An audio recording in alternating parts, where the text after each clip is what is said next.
Funding for this program is made possible by the Almar Foundation, the Archdiocese of New Orleans, the Patrick F. Taylor Foundation, and the Catholic Foundation of New Orleans.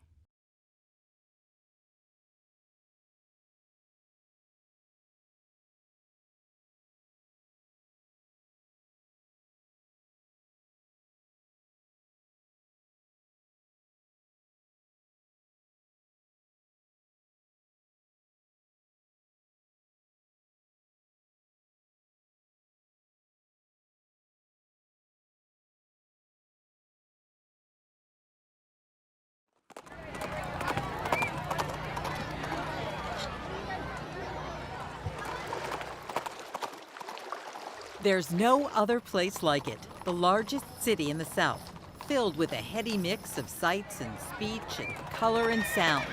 New Orleans is celebrating in the spring of 1812. Louisiana has just been named a state. They are now officially a part of the growing young republic. But the party will soon end because in just 19 days, they are also at war. Facing impossible odds, citizens will all be asked to stand in defense of their new country. They'll carry muskets, man cannons, lead charges, and a small group of Catholic nuns will call on the mightiest power of all as the eye of the enemy turns toward New Orleans.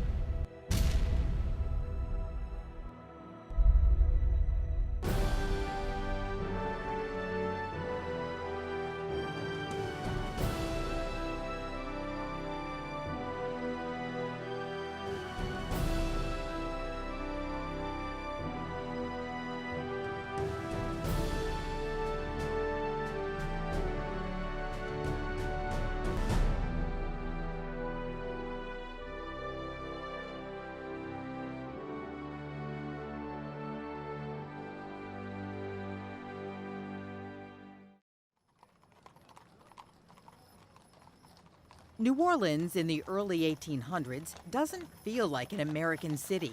Having been owned and ruled in recent memory by France and then Spain and now the U.S., its streets are a jumble of language and culture and conduct. It was sort of an exotic mix of cultures, African, Native American, Anglo, French, Spanish, Caribbean. All kind of come together in a hybrid on the shores of the Mississippi. It hasn't always been that way. Founded in 1718, New Orleans was primarily a Catholic community. At one time, residents were required to be Catholic or get official permission to live here as non-Catholics. In 1727, the King of France sent a group of Ursuline nuns to this new land to run the royal hospital and keep the faith. They expected you to be Catholic, marry Catholic, raise your children Catholic, baptize your children, catechize to your children in the ways of Catholicism. So the nuns were here to do that. The nuns were here to make sure that the young girls learned about their faith, and that faith then, in the role of mother, is passed down to the children. Although cloistered behind the 2-foot-thick walls of their convent, the sisters wanted to be a part of the community and help the women of the city. The French and then Spanish governments supported and encouraged them. But after the Louisiana Purchase, the sisters weren't sure how favorable the United States would be. So they decided to go right to the top. When Louisiana was sold to the United States, well, you know, I told you the nuns were wise and prudent. They wrote to President Jefferson, and they said, now that we're part of the United States, what is going to happen to our ministry? What is going to happen to our property? The president himself wrote back, guaranteeing them their rights and property would be secure. With that assurance in hand, their educational mission thrived. The sisters were called Mother because they were to be not just the teachers of the girls that they taught, but real mothers to them, in a sense that they wanted to nurture them. They wanted to teach them how to be good mothers in their own right. Within their convent, they have day students and boarders, girls of all colors and cultures. Whether they were French, white, British, whether they were Native Americans, whether or not they were free people of color, little girls, or whether or not they were enslaved African girls.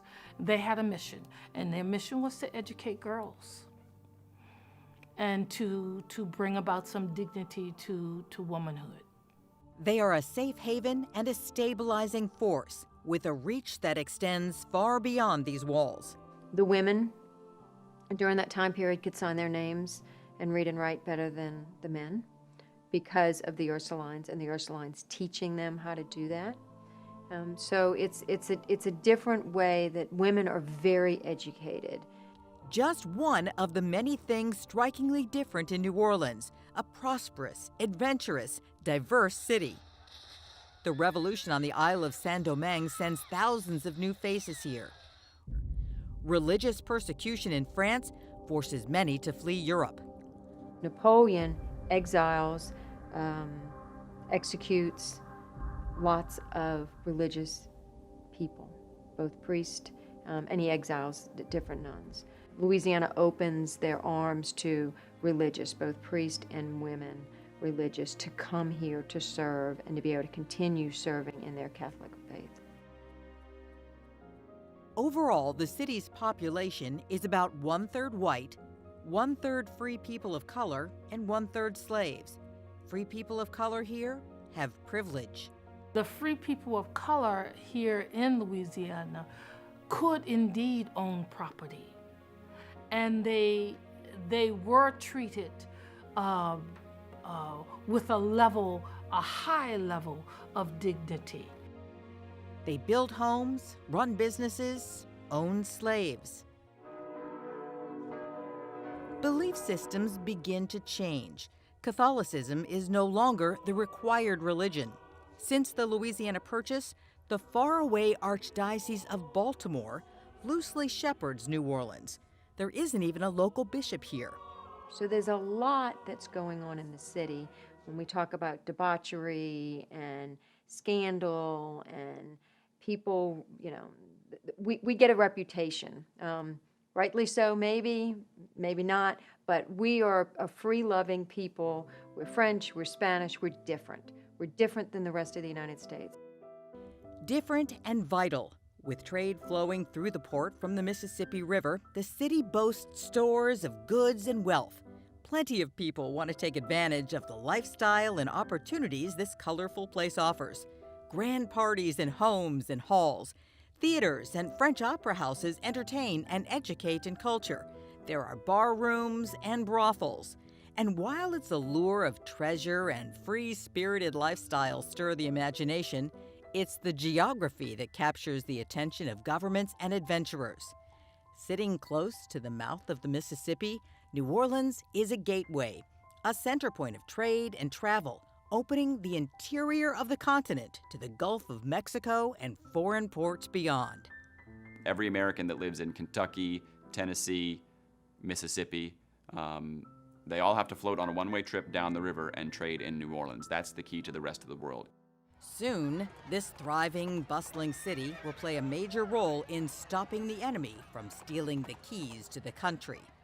Thousands of miles away across the Atlantic, the British and French are embroiled in war against each other and have no qualms about taking advantage of American trading ships, confiscating the ships and the valuable cargo. Great Britain is even taking the crew, impressing thousands of American sailors, forcing them to work on British ships. America is outraged. From the States, there are alternately cries for war and calls for appeasement. Trade restrictions and embargoes and diplomacy fail. On June 18th of 1812, the young United States declares war on her old enemy, Great Britain. For 2 years, the British divide their war effort between France and the U.S. They set up blockades along the American coastline from New York to the Gulf of Mexico. They send troops to help keep the U.S. out of Canada. They enlist the help of several Indian nations who want to stop American expansion. And then in April of 1814, Great Britain defeats Napoleon's forces and will now concentrate all of its efforts on its former colony. And now the big British army, the European army, the Americans knew they were never going to have to fight. They're going to have to fight them. They're coming to America to finish the war. Thousands of battle-hardened British troops head across the Atlantic for a three-pronged attack.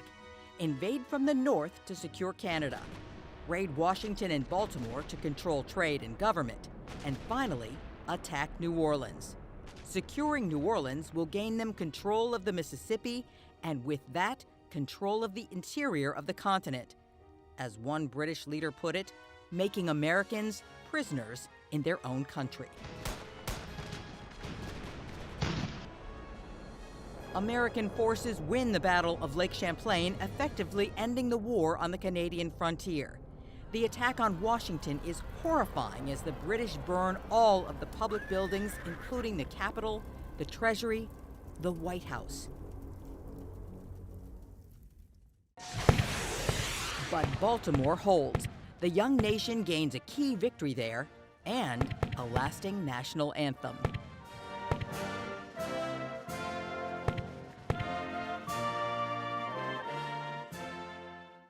The British lose more than a battle. The general who is supposed to go on to take New Orleans is shot dead by a sniper in Baltimore. The British regroup. So New Orleans is their last chance to get a victory of the War of 1812. So, a fleet of about 50 ships, about 10,000 British troops are coming to capture New Orleans. Major General Andrew Jackson is the American answer to British designs on New Orleans. Fresh from a victory in the Creek War, he heads to Mobile, worried the British might make a land approach to New Orleans. He had a lifelong enmity towards the British, particularly the British Army. There was a story from his youth where when he and his brother were captured by redcoats in Carolina, a British dragoon officer tried to force young Andrew to polish his boots, and Andrew refused. And for that refusal, received sword slashes to his hand and his head. As he begins his new mission, Jackson vows to drive the British, whom he calls the common enemy of mankind, from American soil. Meantime, the British are in search of new allies, and they see a possibility in pirates. An advance party of the British Navy goes along the Gulf of Mexico and into the swamps south of New Orleans looking for Jean Lafitte. They offer him money, land, and a commission in their navy if he and his men will fight for them. But Lafitte rather likes his setup in America. The flamboyant privateer has many friends in New Orleans, and business is very good. Lafitte stalls for time and secretly offers his loyalty and service to the governor of Louisiana, William C.C. Claiborne. Andrew Jackson is unimpressed by pirates. Now, the one group of people that he initially does not accept is Jean Lafitte, Pierre Lafitte, the organized crime of New Orleans, essentially. He's taking goods and slaves from Spanish ships. He is smuggling them illegally into American territory, Louisiana. Andrew Jackson says he does not want the help of that kind of person in his army. Circumstances will soon help change his opinion. After securing Mobile, Jackson is on his way to Louisiana, and so is a sizable portion of the British fleet. As events unfold, a young Catholic Navy surgeon, Dr. Joseph Oconway, arrives in New Orleans from Philadelphia. He's been writing to his father about his new post, and he gets a letter from a family friend, a friend who will one day become the first native-born American canonized by the Catholic Church. He actually even receives a note or a letter from Elizabeth Ann Seton that tells him, I really don't know anybody in New Orleans except Father Dubourg. My dear Joseph, I can never tell you the pleasure your little word of friendship gave to me, or the sorrow which succeeded in the immediate recollection that I do not know even the name of anyone in New Orleans except William Dubourg. Oconway will soon hear more about Father Dubourg, but for now, he is on his own. He has to supply his own uniform and find a place to live in the city where prices are high. His pay is $50 a month. His rent of $45 a month will take most of his money. He describes the city as armed and anxious.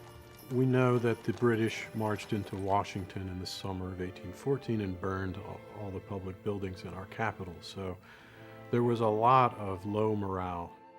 Strangely enough, a sickly-looking man on a horse would be their inspiration.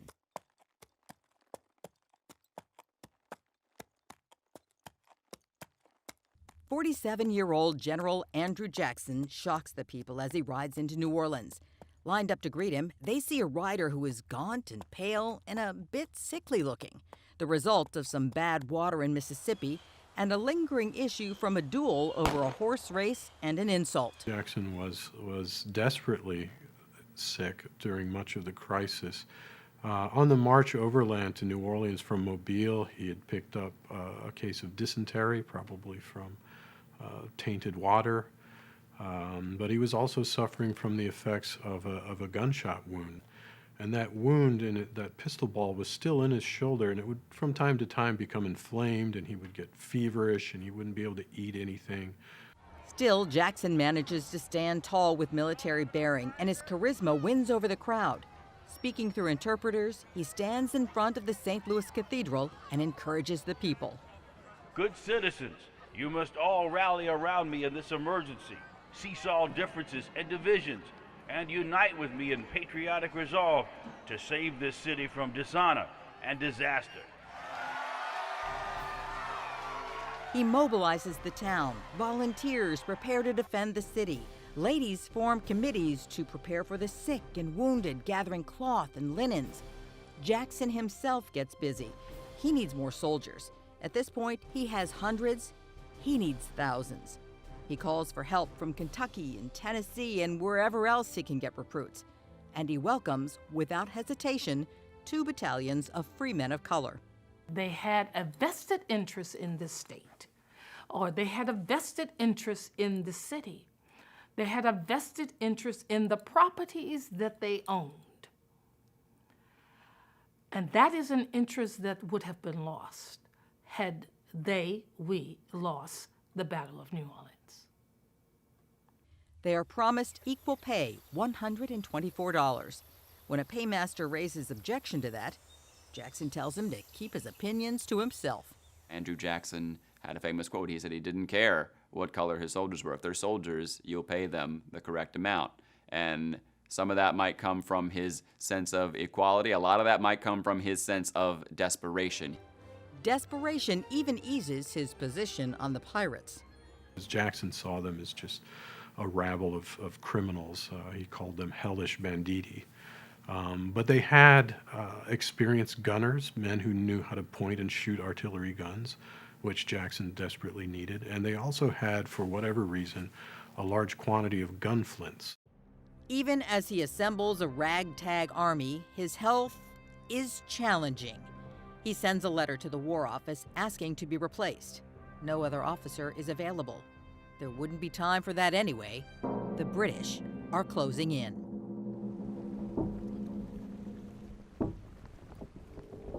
His Majesty's ships near the entrance of Lake Bourne.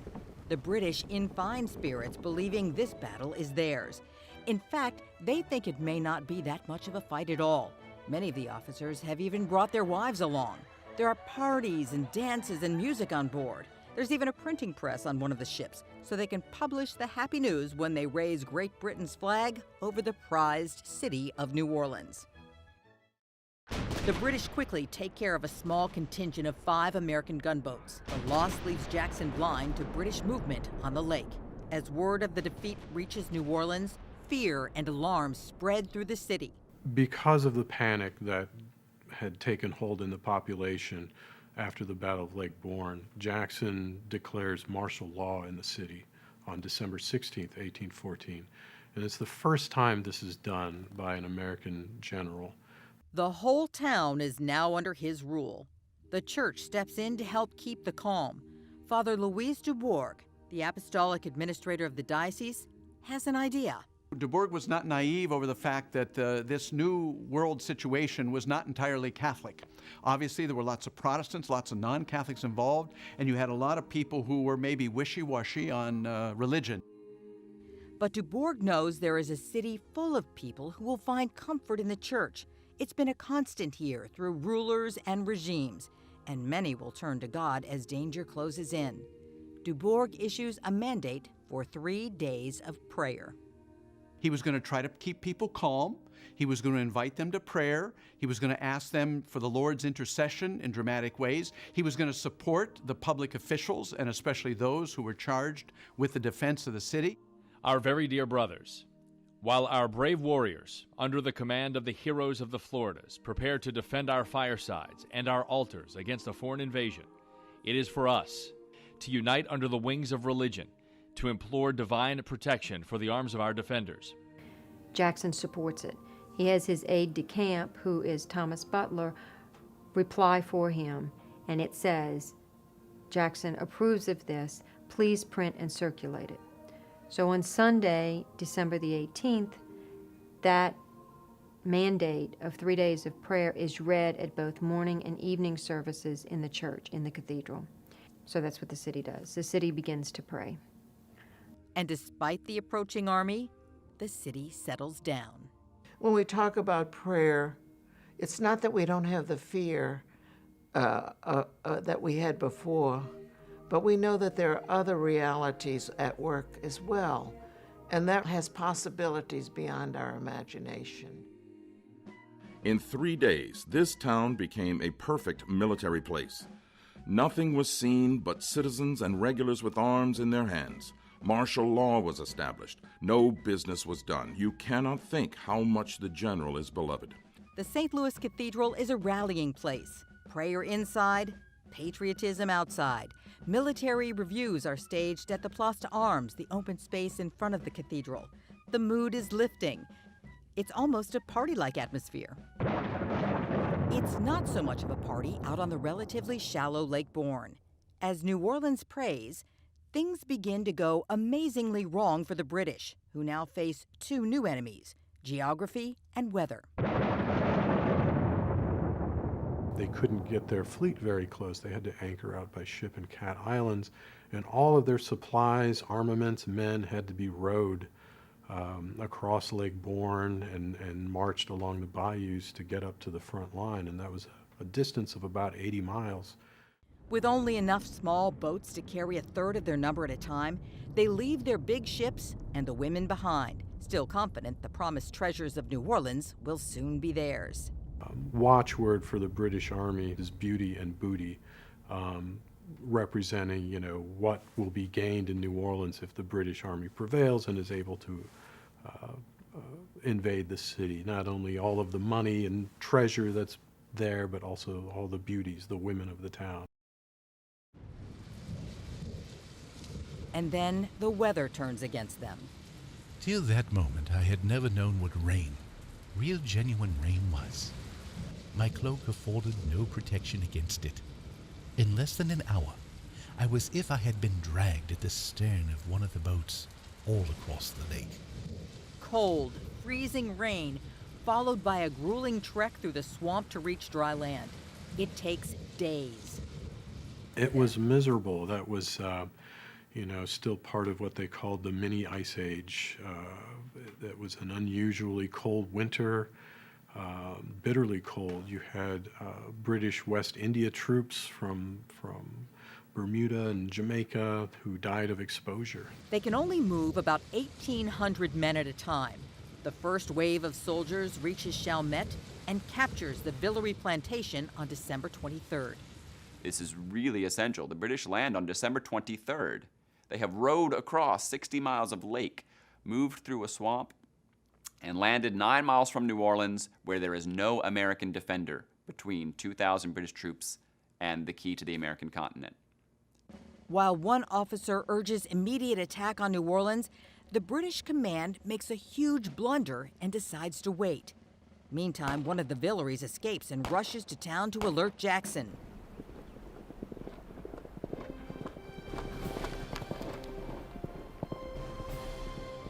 Gentlemen, the British are below. We must fight them tonight. By the Eternal, they shall not sleep on our soil. As he musters the troops, the Ursuline nuns know they need to act as well. They close the school, pack up the boarding students and send them home to be with their families or friends. Having them in the convent was not a solution altogether. To protect our girls, we have to send them to the families. Send them so they're protected and that they can have options depending on what happens. The sisters tell them not to return. At the St. Louis Cathedral, the rector, Père Antoine, records the ominous news of the invading army in the Sacramento Register. The 23rd of December, 1814, at 1 p.m., the English entered the plantation of Mr. J. Villery, appearing in the canal of his estate, 2.5 leagues from this city. The streets of the city clear as nearly 2,000 soldiers and militia rush toward Chalmette. By the time the American troops arrive, it's dark. The British, unaware they've been discovered, have settled in, cooking dinner, getting some rest. The schooner Carolina moves quietly downriver into place across from the British camp and opens fire. Normally, you don't fight in the middle of the night. There's no street lights, not a lot of moonlight. The only time that you can see your enemy, if you're fighting in the middle of the night on December 23rd, is when you lift a musket and you pull the trigger. You get a flash. You see what you just shot at, a flash in the dark. The fighting lasts 2 hours. Dozens killed, hundreds wounded. Friends and foes lay together in small groups of 4 or 6. Such had been the deadly closeness of the strife that in 1 or 2 places an English and American soldier might be seen with the bayonet of each fastened in the other's body. Jackson falls back, but they've stopped the British for now, gaining valuable time. What he did was scared those British troops. They don't know when crazy Andrew Jackson's going to come screaming out of the woods at them again, so they will stay put. The news of the fighting reaches town shortly after the thunder of warfare goes silent. On the day prior to their assault, their generals promised them 3 days of indiscriminate rapine and excesses of every kind. You can judge what must have been the fate of our fair ones had their monsters succeeded.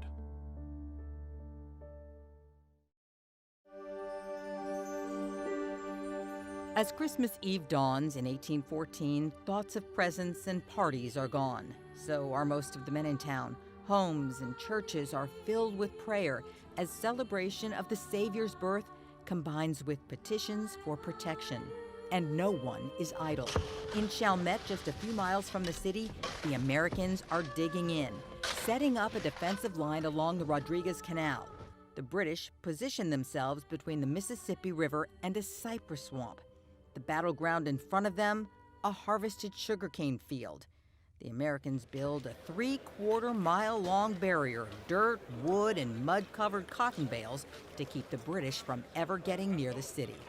On December 24th, the way you spent your Christmas Eve, if you live in New Orleans in 1814, is building a wall behind the Rodriguez Canal, because that is your only chance to win a battle against trained British troops. If you have to face them standing face to face against an open field, you will not win. Jackson looks for help from those at home as well, calling on people to search their houses for arms and ammunition, and he wants every man under the age of 50 out on the battlefield. Nearly a half a world away, in Ghent, Belgium, a treaty to end the war is being signed. When a diplomat signs a treaty, what happens? And the answer is nothing at all. A diplomat takes their signed treaty back to their boss. In this case, the boss is the United States Congress. If the Congress likes the treaty, they'll ratify it. If the president likes the ratified treaty, he'll sign it and exchange it with the British government, and the war will be over. That does not happen until February. And so on Christmas Eve and Christmas Day, preparations are for more war. The arrival of General Edward Pakenham, the brother-in-law of the Duke of Wellington, bolsters British morale, and in the next few days, they blow up the USS Carolina and try to rush the American line of defense. The Americans have prepared. They've secretly hidden explosives in a plantation home sitting in the middle of the battlefield. They have artillery aimed right at it. The scene was altogether very sublime. A tremendous cannonade mowed down all ranks and deafened us with its roar, whilst two large chateaux and the outbuildings almost scorched us with the flames and blinded us with the smoke. The British used one of their own secret weapons as well, the Congreve rocket. Congreve rocket is the new fancy military technology of the time. When we think of rockets' red glare and bombs bursting in the air, that was a new thing. That's why that was so memorable and worth writing about. And boy, it's scary. Think of like shock and awe. If you've never seen it before, think of a rocket coming over and landing in your camp.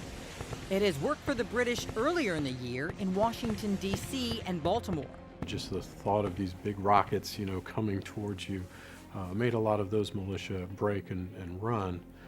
Not so with the Tennesseans and the Kentuckians and Louisiana militia under Jackson's command. Jackson assured them that yes, these are just toys. Don't let them impress you too much. The Americans keep the British at bay as Jackson deals with what he sees as a threat from inside the city. Louisiana lawmakers who are talking about the possibility of surrender. The legislature is getting together and they're going to discuss, what do we do if the British win? How are we going to negotiate terms? Andrew Jackson threatens to blow up the legislature. Surrender is not an option for Jackson. He will not tolerate defeatism. In the convent, the Ursuline Sisters look to their past. At one time, their mission was to run a hospital. They're nuns, they're cloistered, but they're very wise and knowledgeable women who have a sense of self-direction and a good sense of judgment. They know taking care of the wounded may be in their future as well. They're getting ready. The year ends with the last major battle of the War of 1812 still ahead.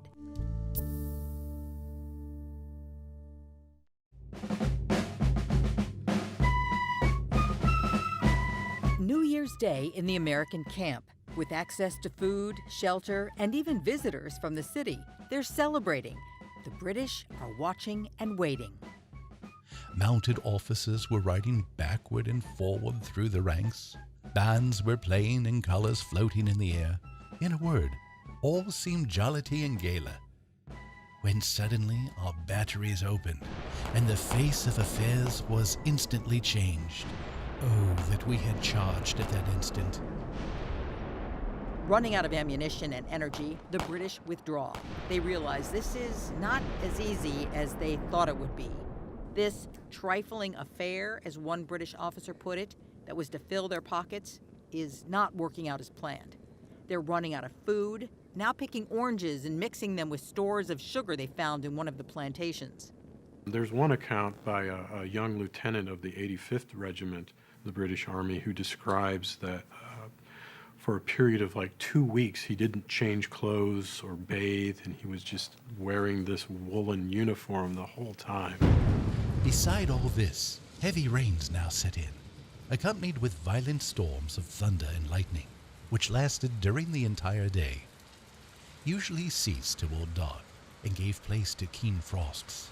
Thus we were alternately wet and frozen, wet all day and frozen at night. The Americans are much better equipped with food and clothing, and now reinforcements arrive from Kentucky.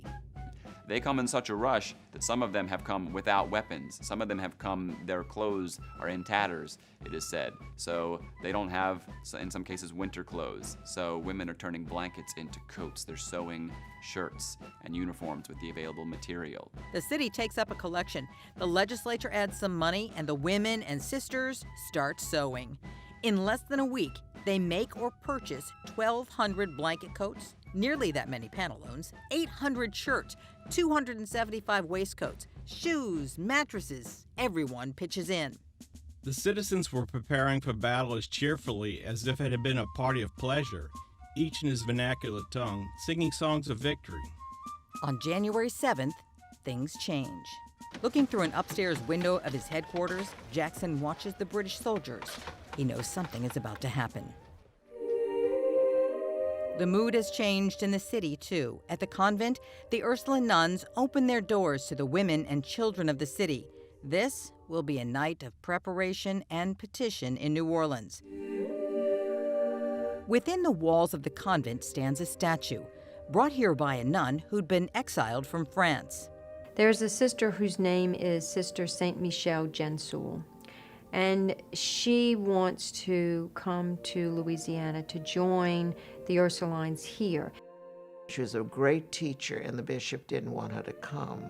So instead of saying no, he thought he was being very, very subtle. He said, well, you have to ask the Pope. Now, the Pope was in captivity with Napoleon, so to say ask the Pope was asking the impossible. She sends him a letter, and within a very short amount of time, she receives an affirmative and says, okay, you can go. So she commissions Our Lady of Prompt Succor in the statue, and she brings it with her. The child has his elbow on the mother's shoulder. She is embracing him behind his back, and she's looking one way, and he's looking the other. And she brought that to New Orleans, and it's been a symbol of the motherhood. All of the city was in grand consternation over the subject of the attack of the English. We placed the statue of Our Lady of Prompt Succor on the altar. Mothers, sisters, daughters gather to pray, asking for prompt succor, for quick help. On January the 7th, the women enter the church, and they start praying.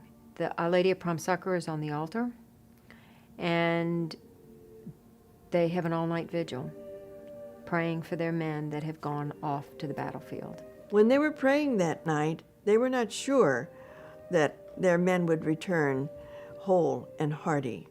They were not sure they would return at all. Throughout the night they pray. While the men wait out the night in the battlefield, they will be before the altar on their knees. Confident that the battle and the outcome are in the Lord's hands, they ask for help for the men on the line, the people in the city, the children they teach, the safety of all. The nuns knew when they were praying what defeat meant. It meant rape, it meant looting, it meant murder. So it was not just some romantic, miraculous victory.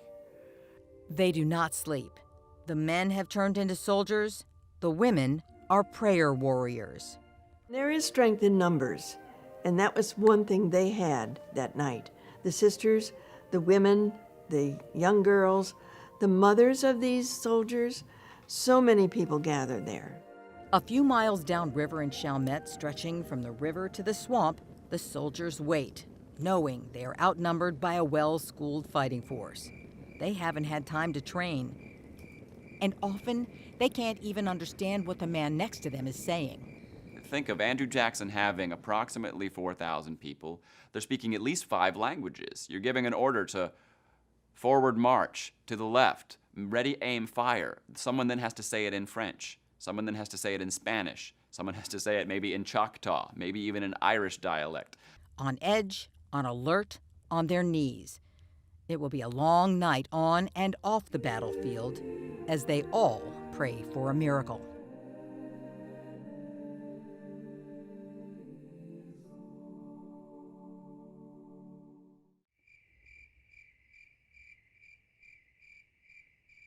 The early morning hours of January 8th are filled with watching and waiting.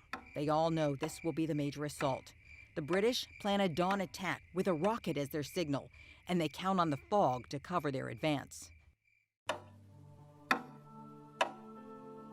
Although they are nervous and anxious as the rest of the city, the sisters in the convent also have confidence. They have seen miracles already in the past month.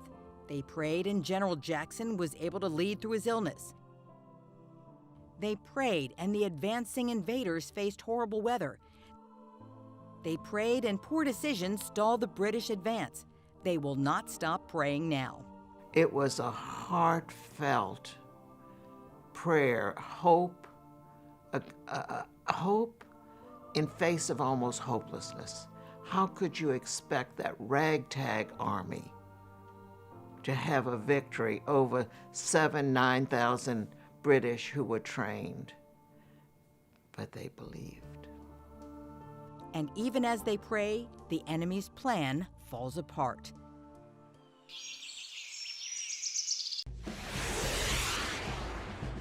The British mistime the signal to attack. They forget the ladders needed to breach the American defenses. Troops have to scramble back for them. And the fog is lifting, making the row upon row of redcoats targets in a killing field. Jackson gives the order to fire. He was there riding up and down along his line, encouraging the men, letting them see him. And he was on a horse, so he was possibly presenting a target to any British sharpshooters who could get close enough. Plenty get close enough, but Jackson is miraculously untouched. As the first shots ring out, the American battalion band begins playing. They keep the music going till the end. Protected behind their makeshift wall of mud and wood, the Americans defend the assault with a rolling barrage of grape shot, musket balls, and cannon fire. Regiments were shattered, broke, and dispersed. All order was at an end. So astonished was I at such a panic that I said to a retiring soldier, "Have we or the Americans attacked?" For I had never seen troops in such a hurry without being followed. The enemy flew in every direction. Some threw down their arms and surrendered. Others, making towards their encampment, fell in heaps about the field. You could feel in the French Quarter just that reverberation throughout the buildings of that cannon fire. So I can only imagine the fear of the women and the nuns at Mass praying while they can feel this battle going on. Our Lady of Prompt Succor is on the altar, and they are praying, Our Lady of Prompt Succor, hasten to help us. Quick help, quick and expedient help. They prayed with the idea, Blessed Mother, Our Lady of Prompt Succor, you've never let us down. You're not going to let us down this time. We know it's going to work. The battlefield is chaos. Uncharacteristically, the British are panicked and confused. General Pakenham tries to rally the troops and is shot and mortally wounded. Another commanding officer, seriously wounded, encourages his men to keep on. This most brave man, for although the calf of his leg was shot off near our works, he mounted them, crying, "Come on, my brave fellows, the day is ours," till he was shot down by a Mr. Weathers of this city, who coolly replied, "Not yet," and then shot him through the head. American guns and muskets and cannons are relentless. All those stories about those rifle-toting frontiersmen who win the Battle of New Orleans. Well, in actuality, the Louisiana militia formed a big part of that. The artillery was the main difference maker in the Battle of New Orleans. Many of those guns were served by French-speaking Louisianans. Forensically, we believe that that's what won the battle. There are Tennessee riflemen, of course, shooting across the field, but artillery is what we believe wins the Battle of New Orleans. After 45 minutes of constant fire and screams and chaos, everything stops. No sooner was the battle over than the roar of artillery and musketry gave place to the most profound silence. Flushed with victory, our soldiers saw, in the numerous corpses that strewed the plain, only the unfortunate victims of war. It was horrifying for both sides. When the fog and the powder smoke cleared and they could see the extent of British casualties, Jackson and his officers were shocked. Such destruction of men, for the time it lasted, was never before witnessed.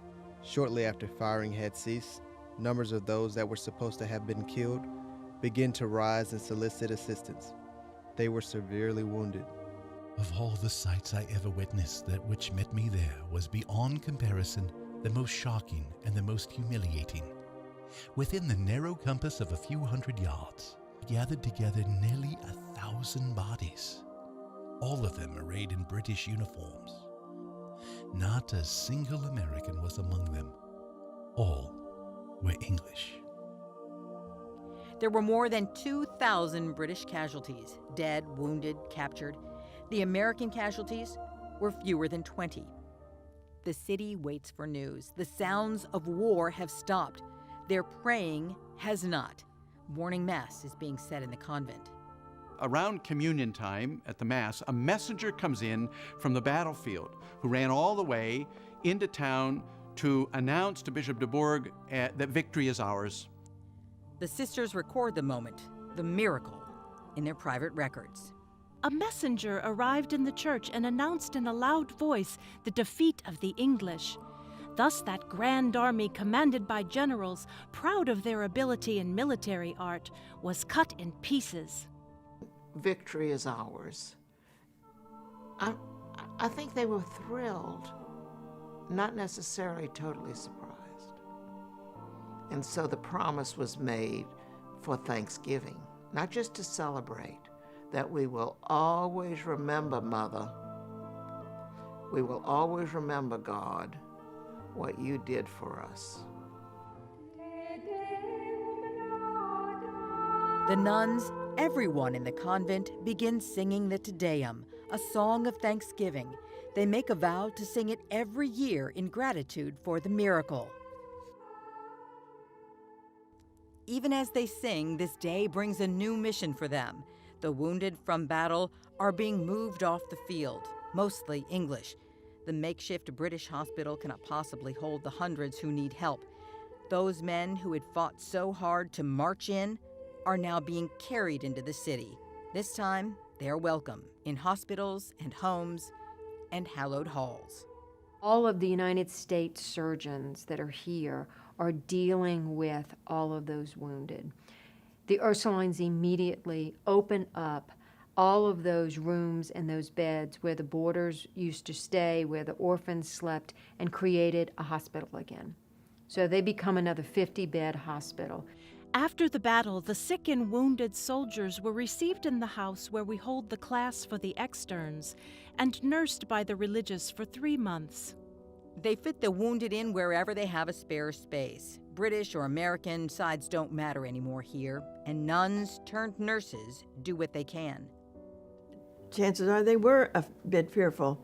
Am I treating this wound correctly? Do I know what to do in case of this type of surgery, and so forth? But they went ahead and did it, and they just forged ahead and did the best they could.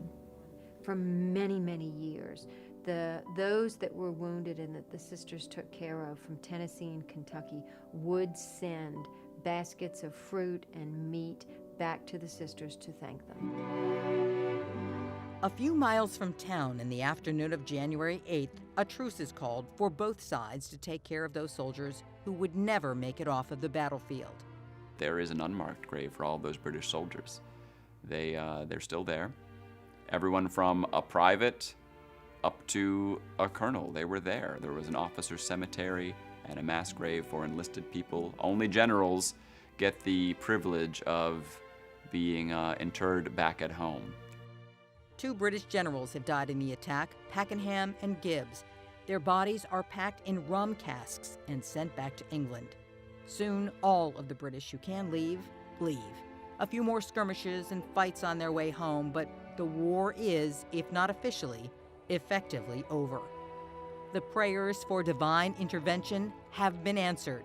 New Orleans has defended itself against the most powerful military force in the world.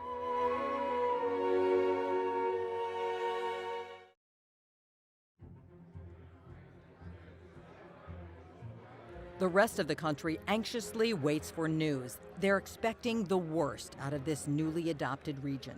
For weeks and weeks and weeks, everyone expected to hear news that our most important western city and port, and with it the economic security of that whole half of the United States, they expected that would be lost. But there was no way that it could be defended against the army that had beat Napoleon. But New Orleans is already planning the party, a grand celebration to recognize divine intervention, called for by General Jackson himself. He asks for there to be a celebration for the city, We need to have a celebration and give thanks for what has happened, and we need to do it at the cathedral. Jackson's not a very religious man, and yet that's what he wants. Jackson writes asking Father Dubourg to arrange the whole thing, invite everyone, and celebrate this miracle. And he makes a special stop at the convent to thank the sisters for standing with them throughout the battle. When General Jackson says it's a miracle, when General Jackson comes to thank them for the prayers, when General Jackson asks for a celebration of the Eucharist, it's an exclamation point on the truth of the miraculous victory. The celebration at the cathedral is grand. The whole city turns out. The troops are there. They have young girls that are dressed as liberty and justice. There's people lining the streets with flags. It is a huge celebration, and Dubourg greets Jackson at the door. Immortal thanks be to His Supreme Majesty for sending us such an instrument of His bountiful designs. A gift of that value is the best token of the continuance of His protection.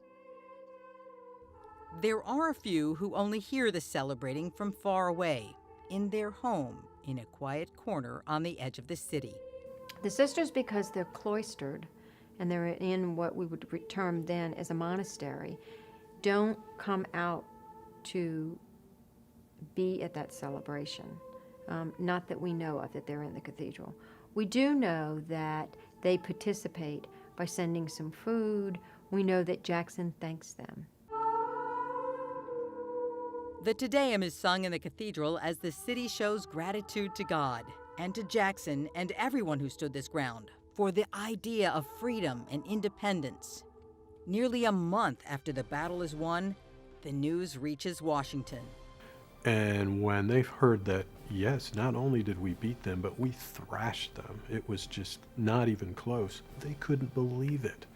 Church bells were ringing, newspapers were being printed, people were yelling. The treaty ending the war takes effect on February 16, 1815, more than a month after the victory in New Orleans. January 8th becomes a national holiday. For years and years, for generations afterwards, you celebrated January 8th just like you celebrated July 4th.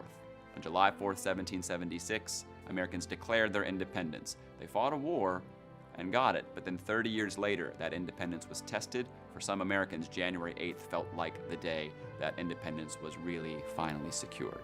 So many different kinds and cultures came together to hold the country together. They stood, fought, and prayed side by side, relying on the providence of God and on the strengths of each other. You have all of these disparate elements that come together in common cause. And after the Battle of New Orleans, you begin to see a lot more expressions of a national identity. I'm an American. I'm part of the United States. It's a turning point in American history. The war secures this new nation's identity and fills it with national pride and patriotism. The Battle of New Orleans secures the Mississippi, protecting trade and access to the middle of the country while encouraging expansion westward. Jackson becomes a national hero, paving the way for his presidency. The state of Louisiana, only 6 weeks old when the war broke out, gains respect in the growing United States. The Ursuline Sisters returned to their mission of educating young girls. They had all witnessed a miracle, divine intervention that saved a city and a country. The sisters were part of that miraculous victory in 1815. But there are other battles to fight, and we're going to be part of other victories. While time and other conflicts would move this war and the Battle of New Orleans to the pages of history, the song of thanksgiving in the Ursuline convent on that day of the battle still echoes in New Orleans. We know that it started after the battle, and we know that it continues today. That this year, on January the 8th, in 2015, we will sing the Te Deum for the 200th time, commemorating the victory over the British and the saving of the city.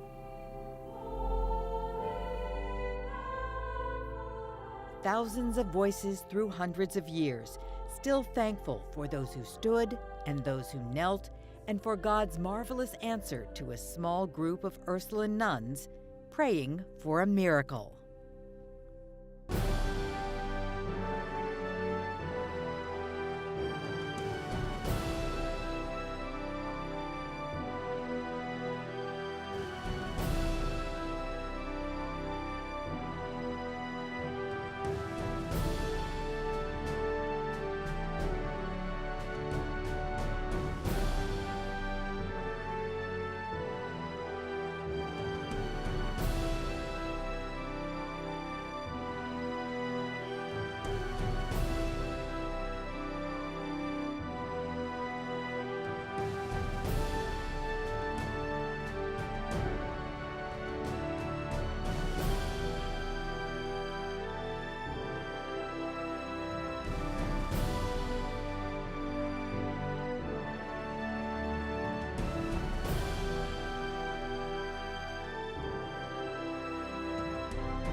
Funding for this program is made possible by the Almar Foundation, the Archdiocese of New Orleans, the Patrick F. Taylor Foundation, and the Catholic Foundation of New Orleans.